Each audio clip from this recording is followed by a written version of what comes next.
Mheshimiwa Mwenyekiti, anaibuka mtu mmoja tu leo. Mheshimiwa Mwenyekiti, unajua, naomba niwakumbushe waheshimiwa wabunge wenzangu, hii nchi tumeanza uchaguzi wa vyama vingi mwaka 1995. Na mwaka 95 tulikuwa na wabunge wa upinzani 51.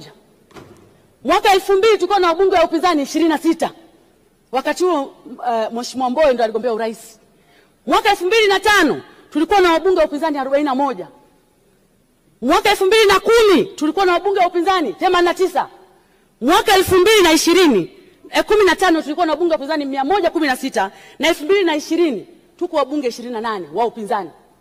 Hakuna mtu aliyesema hashiriki uchaguzi mpaka tufanye mabadiliko ya sheria. Hakuna. Hakuna mtu aliyethubutu kusema hivyo. Hakuna mtu aliyesema tuingie barabarani tufanye uasi kwenye chaguzi zote. Leo Mheshimiwa Mwenyekiti, kuna mtu mmoja aliyekuwa na tamaa ya urais ameukosa kwa sababu anajua Samia amefanya kazi, anataka kumwaga mboga, anataka kumwaga ugali na maji ya kunawa. Hatuwezi kukubali. Hatuwezi kukubali.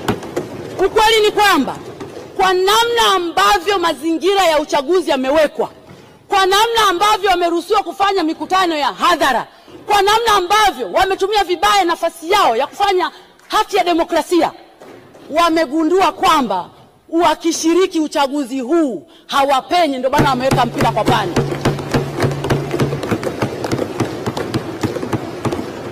Mheshimiwa Mwenyekiti,